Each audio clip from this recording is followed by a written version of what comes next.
Everyone. आज मैं आप लोगों के साथ में डिस्कस करने वाली हूँ 45 डेज प्रिपरेशन स्ट्रैटेजी, क्योंकि आपका जो एग्जाम है वो जून में होने वाला है। आप लोगों की नोटिफिकेशन आउट हो चुकी है। 22 जून से लेके 30 जून के बीच में आप लोगों का एग्जाम है। अब जिन बच्चों ने पढ़ना स्टार्ट नहीं किया है वो किस तरीके से इस टाइम को प्रॉपर तरीके से यूटिलाइज करके जेआरएफ को क्रैक कर सकते हैं इन जस्ट 45 डेज। चलिए स्टार्ट करते हैं। So first of all, every success start with the decision to begin. जब तक आप स्टार्ट नहीं करोगे सक्सेस मिलेगी कैसे? ये बात आपको हमेशा ध्यान रखना है। कभी ना कभी तो आपको स्टार्ट करना ही पड़ेगा। क्यों ना हम आज से ही पढ़ना स्टार्ट कर दे ताकि हम सिर्फ 45 डेज में जेआरएफ को क्रैक कर ले। हमारा जो माइंडसेट है वो सब कुछ है। जिस दिन से हमने अपना माइंडसेट कर लिया कि हमें जेआरएफ करना है, हमें इसी जून साइकिल में जेआरएफ को क्रैक करना है, उसी दिन से हम पढ़ना भी स्टार्ट कर देंगे और हमारी जो सक्सेस है उसी दिन से लिखी जाएगी।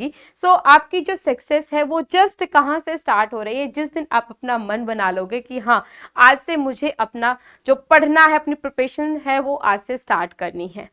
अगर हम देखें तो हमने अपनी प्रिपरेशन को 3 स्टेप में डिवाइड किया है, ठीक है। क्योंकि 45 डेज ही बचे हुए हैं एंड हमारे पास 10 यूनिट है पेपर 1 की एंड 10 यूनिट है पेपर 2 की। अगर हम देखें तो ओवरऑल हमारे पास 20 यूनिट्स है।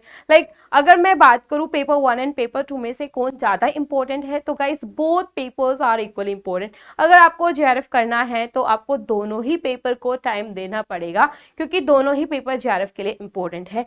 अगर हम यहाँ पे लेके चले तो हमने 3 फेज में अपनी प्रिपरेशन को डिवाइड किया है। फर्स्ट फेज में हमें सबसे पहले अपने कॉन्सेप्चुअल टॉपिक्स को क्लियर करना पड़ेगा एंड सेकंड में हमें प्रैक्टिस करनी है, प्रीवियस क्वेश्चंस निकालने हैं एंड देन थर्ड है हमारा फाइनल रिवीजन। क्योंकि अगर हम देखें, क्योंकि हम डायरेक्ट प्रीवियस क्वेश्चंस करके सिर्फ जेआरएफ नहीं निकाल सकते, हमें क्या करना पड़ेगा, पहले हमारे जो टॉपिक्स हैं उनको, उनके कॉन्सेप्ट को क्लियर करना पड़ेगा, हमें थ्योरी पोर्शन भी क्लियर करना पड़ेगा। और अब काफ़ी सारे स्टूडेंट्स के माइंड में एक चीज़ होती है कि मैम क्या हम सिर्फ 4 या 5 यूनिट कंप्लीट करके भी जेआरएफ निकाल सकते हैं? तो नहीं भाई, अभी जो पेपर है वो कंपेयर टू पहले काफ़ी टफ हो गया है। अभी आपके लिए एक एक यूनिट इक्वली इंपॉर्टेंट है। कॉन्सेप्चुअल टॉपिक्स के अंदर हाँ, हम ये कर सकते हैं कि हम हर एक यूनिट में से जो सबसे ज़्यादा इंपॉर्टेंट टॉपिक है हम वो करें।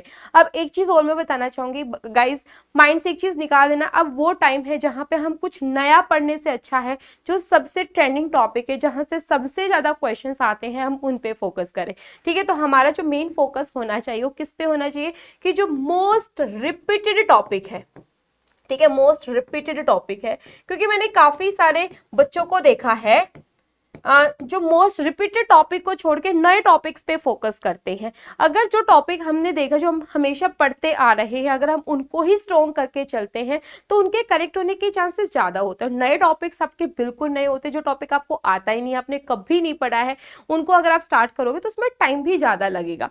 यहाँ पे कॉन्सेप्चुअल टॉपिक मस्ट है और हमें मोस्ट इंपॉर्टेंट टॉपिक 1 to 10, ठीक है, सभी यूनिट्स के करने पड़ेंगे, चाहे वो आपका पेपर 1 हो चाहे वो पेपर 2 हो।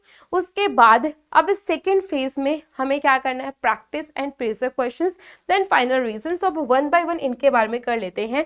अगर हम लेके चले कि भाई कॉन्सेप्चुअल टॉपिक्स में हमें 1 to 10 यूनिट्स जो है, हाँ ये बोल सकते हैं कि जो 1 to 10 यूनिट्स हैं उसमें से हमें हर एक यूनिट को कवर करना है, लेकिन मोर फोकसिंग यूनिट्स जैसे आपकी एयर पॉल्यूशन है, ठीक है, पॉल्यूशन वाला पार्ट काफ़ी इंपॉर्टेंट है, देन बायोलॉजी है, देन जियो साइंस है, ठीक है, एंड इसके अलावा हमारे जो क्वेश्चंस है वो स्टैटिस्टिकल अप्रोचेस से भी काफ़ी पूछे जाते हैं, एनवायरमेंटल केमिस्ट्री है, मतलब जो आपकी यूनिट जहाँ से सबसे ज़्यादा क्वेश्चंस आ रहे हैं हम उन पे ज़्यादा फोकस कर सकते हैं। बट हमारे लिए हर एक यूनिट इक्वली इंपॉर्टेंट है, ये चीज़ याद रखना कि ऐसा नहीं है कि आप इस यूनिट से कोई क्वेश्चन नहीं आ रहा है, मतलब क्वेश्चन सभी से आ रहे हैं आपके, ठीक है, लेकिन हाँ ज़्यादा क्वेश्चन जहाँ से आते हैं उस पर ज़्यादा फोकस आप कर सकते हो और बचे हुए यूनिट से इंपॉर्टेंट टॉपिक आप कवर कर सकते हो, ठीक है। कॉन्सेप्चुअल आपके जो टॉपिक है वो काफ़ी इंपॉर्टेंट है, कॉन्सेप्चुअल क्लैरिटी काफ़ी इंपॉर्टेंट है, क्योंकि अगर आप पढ़ोगे नहीं, यूनिट्स की थ्योरी पोर्शन कॉन्सेप्ट क्लियर नहीं करोगे तो क्वेश्चंस कहाँ से निकालोगे।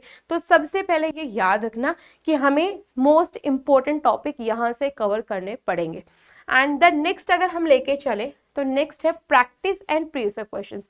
अब हमें यहाँ पे जो प्रीवियस क्वेश्चंस है, गाइस याद रखना हमें 2012 से लेके हमें 2025 ठीक है, तक के सारे प्रीवियस ईयर क्वेश्चंस निकालने पड़ेंगे, क्योंकि आप जब पेपर को देखोगे तो जो लास्ट पेपर है वो कंप्लीटली प्रीवियस क्वेश्चन बेस्ड था, तो कहीं एक सिंगल क्वेश्चन को भी नहीं छोड़ना है। और जब क्वेश्चन प्रैक्टिस करो तो ध्यान रखो हमें एक एक ऑप्शन को अच्छे से डिस्कस करना है, क्योंकि आपको पता है कि कोई ना कोई एक ऑप्शन को उठाया जाता है और स्टेटमेंट की फॉर्म में वहीं से क्वेश्चन आपका पुट कर लिया जाता है। तो हमें यहाँ पे प्रीवियस क्वेश्चंस भी करना है, और साथ में PW ने आप लोगों के लिए टेस्ट सीरीज भी लॉन्च की है, तो आप क्या कर सकते हो, आप मॉक टेस्ट भी दे सकते हो। ठीक है, क्योंकि मेन क्या होता है, सिर्फ थ्योरी पोर्शन पढ़ने से काम नहीं चलता है। जब तक हम क्वेश्चंस प्रैक्टिस नहीं करेंगे तब तक हमें पता कैसे चलेगा कि जो हमने थ्योरी पढ़ा था उसको हम किस तरीके से अप्लाई करते हैं, किस तरीके के क्वेश्चंस उस टॉपिक से पूछे जा सकते हैं। ठीक है, सो हमें सेकंड फेज में क्या करना है, प्रैक्टिस करने हैं। ठीक है, MCQs निकालने हैं, प्रीवियस क्वेश्चंस निकालने हैं, और प्रीवियस क्वेश्चंस आपके 2012 से 2025 तक आपको करने ही पड़ेंगे। अब नेक्स्ट फेज में हम चलते हैं फाइनल रिवीजन। अब जो फाइनल रिवीजन की अगर मैं बात करूँ तो फाइनल रिवीजन में हमें क्या करना है कि जस्ट हमें गो थ्रू, जैसे हमने like first unit of paper 1 and paper 2 की, एंड साथ में हमने उसके जो मोस्ट ट्रेंडिंग जो प्रीवियस क्वेश्चन है जो बार बार रिपीट हो रहे हैं उसके क्वेश्चन निकाल लिए। ठीक है, ऐसे ही हम लास्ट के, हम ये बोल सकते हैं लास्ट के 10 to 15 डेज हमारे सिर्फ फाइनल रिवीजन के होंगे, और उस फाइनल रिवीजन में हम क्या करेंगे, जो शॉर्ट ट्रिक्स है, ठीक है, हम उनको अच्छे से करेंगे, जो फॉर्मूले हैं हम वो याद करेंगे, और साथ में हम उसके क्वेश्चंस प्रैक्टिस करेंगे। तो फाइनल रिवीजन में हम सारे टॉपिक्स को डिटेल में नहीं पढ़ सकते, क्योंकि हमारे पास टॉपिक कम होते, टाइम कम होता है, टॉपिक ज्यादा होते हैं। तो हम क्या कर सकते हैं, with the help of marathons, ठीक है, क्रैश कोर्स, हम रैपिड रिवीजन कर सकते हैं, और रैपिड रिवीजन के साथ में यूनिट के साथ साथ उसके क्वेश्चंस निकाल सकते हैं।